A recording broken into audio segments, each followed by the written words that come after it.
প্রিমিসকে গুলি করা হয়। প্রিমিসকে গুলি করার সাথে সাথে সে একটা চিৎকার দিয়ে সেখানে লুটিয়ে পড়ে। এরপর প্রিমিসকে হেলিকপ্টারে করে তাদের নিজস্ব দ্বীপে এনে চিকিৎসা করা হয়। এইদিকে তাদের দ্বীপের মধ্যে 10 বছর পর তার এক ভাই তার সাথে দেখা করতে আসবে।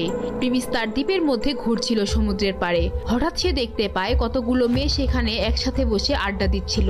জানো, চৌধুরী গ্রুপের বড় ছেলে এই দ্বীপের মধ্যে আসছে, কিন্তু নিশান স্যার আমাদেরকে এই দ্বীপের মধ্যে কেন আসতে বললো বুঝলাম না। আরে ভাই কি বলস, চৌধুরী গ্রুপের মালিকের আরো ছেলে আছে। আমরা তো নিশান স্যারের গার্লফ্রেন্ড। যদি নিশান স্যারকে বিয়ে করতে না পারি তাহলে নিশান স্যারের ভাইকে পটাবো। চৌধুরী গ্রুপের যে সম্পত্তি আমাদের সবাইরও যদি বউ বানায় আমরা কোটিপতি হয়ে যাব। প্রিমিসের এই মেয়েগুলোর কথা শুনে মাথায় ঘাম চলে আসে। তাদের এই ডেঞ্জারাস কথাবার্তা শুনে সে অবাক হয়ে যায়, কিন্তু সে বুঝতে পারছিল না এই দ্বীপের মধ্যে আসলে এদের কাজ কি। কিছুক্ষণ পর যখন প্রিমিসের একটু কাছে আসে, সেখানে থাকা মেয়েগুলা প্রিমিসের দিকে রাগের নজরে তাকায় আর বলে, এই ছেলে কে তুমি? এখানে কি করো? এতগুলা মেয়ের মাঝে তুমি এখানে কি করো? দেখো আমাদের দিকে কেমনে তাকা আছে। বেশরম কোথাকার, শরম নাই তোর? এখান থেকে এক্ষুনি যা। প্রিমিস এইগুলো শুনে লজ্জা বোধ করে। সে তাদের কথা শোনার আগেই চলে যেত, কিন্তু কাশি দেওয়ার কারণে তার এতগুলা কথা শোনা লাগলো। প্রিমিস চাইলে তাদের কথার জবাব দিতে পারত, কিন্তু সে সেটা করেনি। এইদিকে মোহিনী নামের মেয়েটি প্রিমিসের সামনের দিকে যেতে থাকে। মেয়েটি অনেক সুন্দর ছিল। প্রিমিস যখন মেয়েটির দিকে তাকায়, সেই মেয়েটি রেগে প্রিমিসকে বলে, কিরে ফকিন্নির বাচ্চা, তোর সাহস কিভাবে হয় তুই আমার দিকে তাকাস?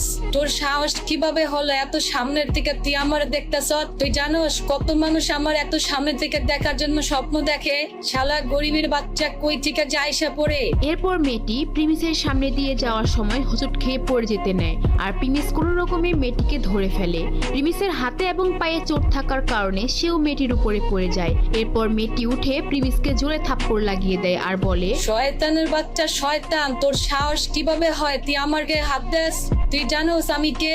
আমি চৌধুরী পরিবারের ছোট ছেলে নিশানের গার্লফ্রেন্ড। তুই তো শেষ, তোর আজকে খবর আছে। প্রিমিসকে ধমকি দিতে থাকে। এইগুলো দেখে বাকি মেয়েরাও সেই মেয়ের কাছে চলে আসে। যখন তারা শুনে এই মোহিনী ও নিশানের গার্লফ্রেন্ড, তারাও সেখানে ওই মেয়ের সাথে গিয়ে এক হয়। তুই আমার টাচ করে চেষ্টা করছ তাই না? দেখিস এইবার তোর কত বড় শাস্তি হয়। তোর হাতে তো বেশি চলে তাই না? কিছুক্ষণের মধ্যে দেখিস তোর কি অবস্থা হয়। তুই জানোস না তুই কি করছ? তুই কালে এখন চাইতে দেখবি। মেয়েটি পড়ে গিয়ে কিছুটা ঘাবড়ে গিয়েছিল। এর চেয়ে বেশি সে ভয় পাচ্ছে প্রিমিসকে সে ধমকি দিয়ে। সে জানে না কে এই ছেলে, কাকে সে ধমকি দিয়েছে। কিন্তু বাকি মেয়েরা মোহিনীর এমন ধমক দেখে তারাও শুরু করে দেয়। এই ফকিরের বাচ্চা এক নম্বর বেশরম। ওর সাহস কেমনে হয় মোহিনীর গায়ে হাত দেওয়ার? তোর কে এখানে মরতে মন চায়? বাঁচার কোনো ইচ্ছা নাই? তাইলে বল, সামনে সমুদ্র আছে, সবাই মিলে তোর ডুবাই দিয়ে আসি। এই ছেলে আমাদের দিকে সেই শুরু থেকেই কেমনে যেন তাকায় ছিল। ঠিক